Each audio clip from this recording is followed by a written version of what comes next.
Estamos de volta com o programa Vida Ativa. Vamos agora para o nosso segundo bloco, hoje falando sobre obesidade infantil, na verdade a relação da obesidade infantil com a puberdade precoce.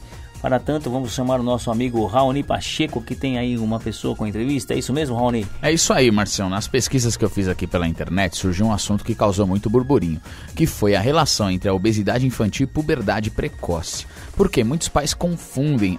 O crescimento, então deixa ele comer, deixa o menino comer desse jeito, faz parte do crescimento, ele tá queimando caloria. E tem muito endocrinologista que tá aparecendo nas mídias e fala que isso daí pode ser um problema, hein? Vai deixar o seu filho gastar tudo. Ao invés de energia, ele vai recolher essa energia ruim com a má alimentação. Essa é a hora, então, de ter esse paralelo aí, né? Tá crescendo, mas tem que crescer com qualidade. Vamos ouvir uma entrevista da endocrinologista pediátrica Cristiane Cotti. Ela deu essa entrevista para o canal do portal Minha Vida no YouTube e tá fazendo um sucesso. Muitos pais estão questionando isso, estão conversando sobre isso e eu vou querer saber a opinião, não só do nosso ouvinte, mas do Márcio Aldecoa. Vamos a ela então, Márcio Aldecoa, escute aí. Hoje a gente vive uma epidemia muito grande no Brasil e em outros países de obesidade infantil. Então, o que a gente tem visto, principalmente nas meninas, as meninas obesas, elas antecipam a puberdade. Então, não necessariamente elas vão ter uma perda de altura final, mas elas geralmente começam a ter o desenvolvimento da mama antes dos 8 anos de idade. Então, na obesidade infantil, o que a gente acredita que aconteça, que esteja associado à puberdade, isso não é muito claro, né? Inclusive, porque nas meninas acontece de maneira diferente do que nos meninos. Mas o tecido adiposo, ou seja, o nosso tecido gorduroso, produz uma série de hormônios. E provavelmente esses hormônios, entre eles a leptina, ela vai estar associada ao desencadeamento mais cedo dessa puberdade. Além disso, tem o fator nutricional, né? Então a criança acaba recebendo uma quantidade muito grande de nutrientes que podem acelerar o crescimento dessa criança. E nada disso, na verdade, é considerado normal. Essa aceleração do crescimento, essa antecipação da puberdade não são fatores adequados para essa faixa etária, né? Então, por isso que é importante o controle da alimentação adequada dessas crianças. Então, a mãe tem que ter um acompanhamento adequado durante o pré-natal para evitar que as crianças tenham uma redução do ganho do peso do nascimento. O aleitamento materno é extremamente importante. Então, a cada mês de aleitamento materno, a gente reduz o risco de obesidade futuramente nas crianças. E alimentação adequada. Então, a gente tem que estar lembrando de estar orientando essas crianças a comerem de maneira adequada e não só calorias vazias. Então, a oferta de frutas, vegetais, legumes, isso é bastante importante. A redução de bebidas adocicadas também é muito importante. Vários estudos têm demonstrado que o açúcar na forma líquida tem um aumento importante na nossa gordura corporal. E a atividade física, né? Fazer regularmente uma atividade física, diminuindo a atividade sedentária nessas crianças é de grande importância.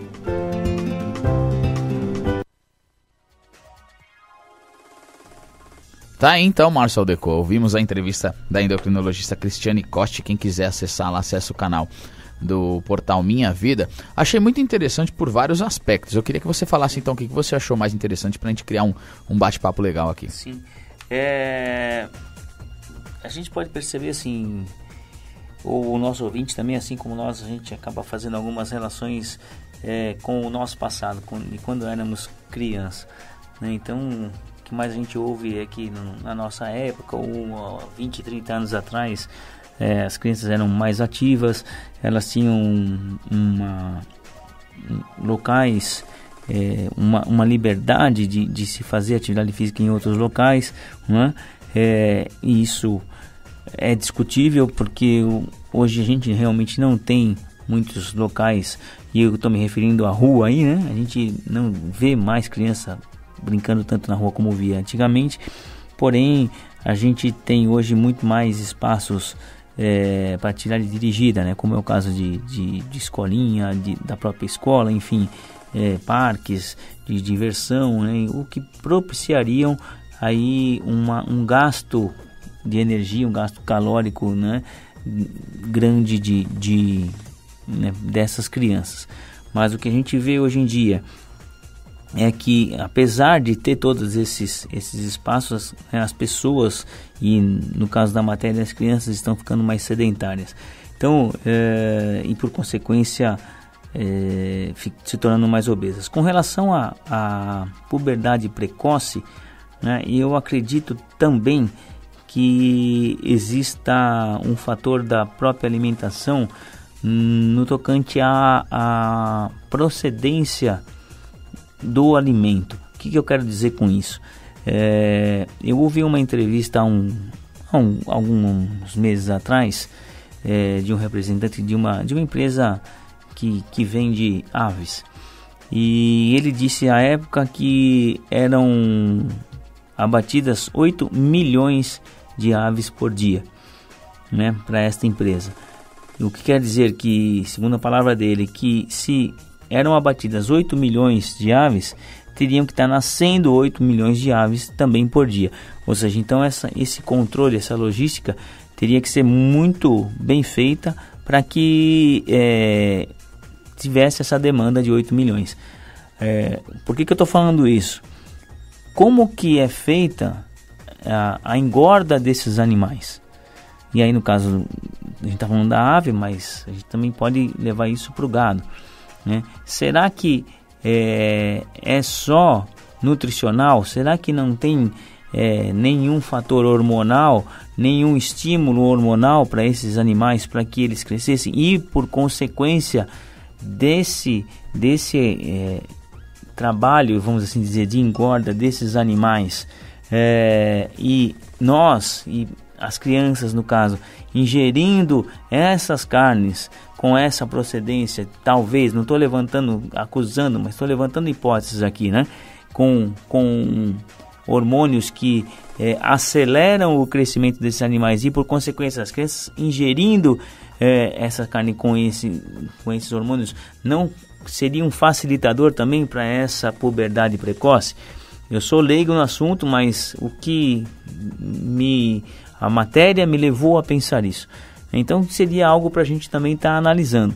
E então a gente percebe que o problema é um pouquinho maior, né? Então a gente tem que se cercar de maiores informações acerca de onde vêm esses alimentos que a gente está ingerindo, da procedência desses alimentos, né? Para que a gente realmente evite, né, essa puberdade precoce, né? A criança, e como ela disse na matéria, com relação às meninas, a partir de 8 anos com aparecimento de mamas, ninguém merece, né? Vamos falar o português claro, né? Que se está aparecendo, ela vai menstruar com quanto? Com 10 anos? Com 11 anos? Né? Ou seja, é algo realmente muito, muito, muito cedo, na minha visão. Então, e ao mesmo tempo é um problema de saúde pública, sem dúvida nenhuma, mas um problema muito complexo de se resolver, né? Então nós, pais, mães, o que a gente tem que fazer é procurar entender essa procedência, de onde vem, se cercar de alimentos que realmente são saudáveis, né? E por consequência que nós tenhamos aí poder aquisitivo para comprá-los também, que hoje em dia a gente sabe que isso também é complicado. Mas enfim, a nossa parte, né, resumindo aí, para a gente evitar essa obesidade infantil e paralelamente evitar essa puberdade precoce, é a gente querer ser pai, querer ser mãe, e você está preocupado, na verdade, com todas as variáveis que envolvem na criação do seu filho. Em vários hemisférios, no caso, né, Márcio? Sim. Uma coisa que me chamou a atenção aqui da entrevista da endocrinologista, ela falando já dos cuidados com a mãe, no caso, quando ela está grávida. Sim, né? sim. Ao ingerir alimentos, ou seja, assim, claro, não vão interpretar mal, mas o nenê, no caso, ele é um banco de memória interno da mãe. Sim. Que ele vai resguardar tudo que é ingerido por ela. Com então, certeza. se o trabalho dela, antes dele nascer, né, for aquele trabalho saudável, a tendência é que esta criança identifique de acordo com o nascimento, com o futuro, ultrapassando etapas, que a alimentação saudável tem que fazer parte do dia a dia dela. Sim. Agora, se ela fizer parte de um círculo, de novo, círculo vicioso, né, que a mãe ingere o alimento e o alimento é ruim, ela vai trazer isso em concepção para a criança. Sim. A criança vai armazenar isso. Concordo. Que é o que me chamou mais atenção na questão da endócrina, que a gente nunca tinha falado nisso. Sim. Mas, ou seja, a mãe, ela também tem um papel fundamental na questão da alimentação nos 9 meses que ela carrega o bebê na barriga. Aquela famosa frase, a partir do momento que foi concebido, né, que teve a junção do óvulo com o espermatozoide, você passou a ser pai e a sua esposa passou a ser mãe. E a partir daí, você tem que tomar consciência de que alguns hábitos vão ter que ser mudados na sua vida, né? E isso daí para toda a vida, né? A gente é pai e a gente sabe que a nossa conduta ela vai refletir diretamente, não é nem indireta, é diretamente em várias posturas dos nossos filhos. Então, educar, resumindo, né? Educar é realmente muito, muito complicado e requer muito suor e muito esforço. Sem sombra de dúvida, Márcio Lecor, sem sombra de dúvida. O que chamou a atenção ali, outro aspecto que ela falou, além dessa questão da mãe, de ter o trabalho, né, é essa questão de estar atento também. Você viu que ela falou de vários alimentos, né? Sim. Quando ela quis dizer o açúcar em excesso, apareceu uma imagem no vídeo, quem tiver acesso pode olhar lá, aos tais refrigerantes, Sim. né, entre outros alimentos. E ela falou também da questão da atividade física, e a atividade física escolar, que é super importante, Sim. que é uma tecla que nós batemos muito aqui. Aí não entra também no caso, Márcio, da escola ter um trabalho multidisciplinar com o seu corpo pedagógico, mas com professores de educação física, com uma endocrinologista, com uma nutricionista, onde cada um, na sua expertise, pode agregar qualidade de vida para a criança. E aí torna a escola um diferencial também nesse sentido, né? Sem dúvida. Então, a gente percebe, mais uma vez, o problema realmente ele é um problema social muito grande, mas que a gente percebe que sempre a solução está na educação. Então está na educação da criança, está na educação do pai e da mãe, está na educação e na informação. Então, se a gente tem um processo educativo forte, um processo educativo consistente, em que ele não está preocupado em medir como é o nosso medir conhecimento, como é o nosso processo ainda hoje, infelizmente, né? Quando ele é realmente um processo de educação, em que você vai transformando o indivíduo, que você pega uma pedra bruta e você vai lapidar até um diamante, né? É essa a concepção que a gente deveria ter, na minha opinião, né? E então você vai realmente unir força com o endócrino, unir força com o nutricionista, unir força com o professor de educação física, unir força com o professor de classe, com o coordenador e com a direção e com o governo, né? Então, só por esse exemplo que você deu de formação de equipe multidisciplinar, a gente percebe que realmente é uma das áreas em que mais se tem que ter investimento é na educação, né? E infelizmente o que a gente vê hoje, a gente vê um certo investimento, mas investimento na parte física da educação, ou seja, eu construí 30 escolas e pus 40 mil cadeiras nessas escolas. Resolveu o problema? Não, porque eu não tenho profissional gabaritado, eu não tenho profissional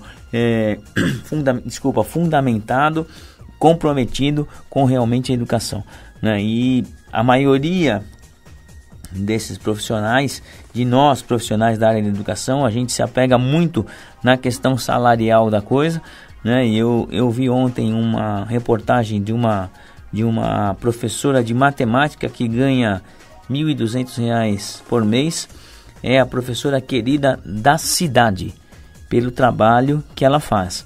E ela bem disse que não importa para ela o quanto ela ganha, e sim que ela foi contratada para trabalhar. Essa questão diferente que é isso, essa questão do diferencial que o Márcio falou. Pra gente encerrar, a gente tem 5 minutinhos. É engraçado como a gente aqui... Vou pedir pro Rafael aqui pra alongar mais 2 horas. Né? O programa tá bom demais. Olha só, mais uma vez essa notícia. Então, pra gente fechar, eu peguei essa notícia pra gente discutir um pouquinho também. Ó. Estudo mostra que pais têm dificuldades para enxergar o sobrepeso dos filhos. Segundo a Organização Mundial da Saúde, notícia divulgada no último dia 5, hein? No último dia 5. 1/3 das crianças e dos adolescentes já está obesa. No Brasil, 15% dos indivíduos dos 10 aos 19 anos. Repetindo, no Brasil, 15% dos indivíduos dos 10 aos 19 anos encontram-se acima do peso e, na faixa de 5 a 9, a gordura corporal em demasia chega a atingir, pasmem, 38,8% da população. Ou seja, falamos da escola, falamos do profissional e você também no início citou isso. O pai e a mãe, né, tem que saber a sua função, ser crítico na hora certa, principalmente com essa questão do sedentarismo, da má alimentação. Não é só agradar por agradar. Deixa o filho lá com a comida na frente do videogame e vamos embora. Não é assim, exatamente, né, Márcio? É assim,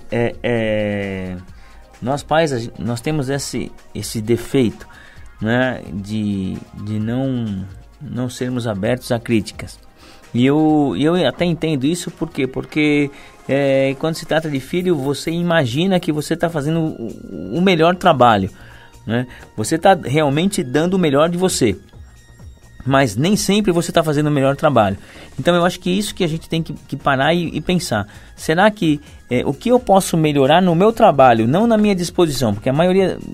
né, todos os pais e mães realmente querem o melhor para os seus filhos, então eles se doam em 100%, mas será que o conhecimento, né, a forma está sendo no 100%? Então é isso que a gente tem que parar e pensar um pouquinho, refletir e ouvir quando você tem alguém que tem, como você mesmo disse, a expertise melhor do que você naquela área. Então nada melhor do que um nutricionista para falar o que é bom para você comer, né? E nada melhor do que um médico endócrino também para te dar algumas informações acerca do assunto. Então a gente ter essa humildade e reconhecer que realmente a gente tem 100% de vontade, mas a gente não tem 100% de conhecimento para aplicar os conhecimentos. Aí reiterando aí a parte da atividade física, que a gente tem que sempre tomar cuidado, que é algo que está no nosso alcance. A gente pode realmente resolver, né, melhorar muito a nossa qualidade de vida com tomadas de atitudes simples, mudanças de hábitos simples e que lá na frente vão te dar um resultado muito importante e muito bom também. Tá certo então, Marcião. Esse foi um bate-papo aí mais do que intenso, com mas certeza. É sempre muito interessante, meu amigo. Obrigado aí por poder participar com você nesse segundo bloco. Segunda-feira tem mais. Segunda-feira já posso adiantar que vem aí o pessoal da NutriShop, hein? NutriShop para falar de qualidade de vida, de alimentação. Temos uma nutricionista que vem junto também, vai ser muito legal. Com certeza. Então você que está nos ouvindo aí, fique conosco a partir da 1h. Nós estaremos aí na semana que vem com mais Vida Ativa. Agradeço a participação e a oportunidade e até a semana que vem com mais Vida Ativa. Tchau, tchau. Você ouviu Vida Ativa, notícias, entrevistas e dicas sobre qualidade de vida e bem-estar e benefícios à saúde. Mexa-se com Vida Ativa. Apresentação de Márcio Aldecoa. Vida Ativa.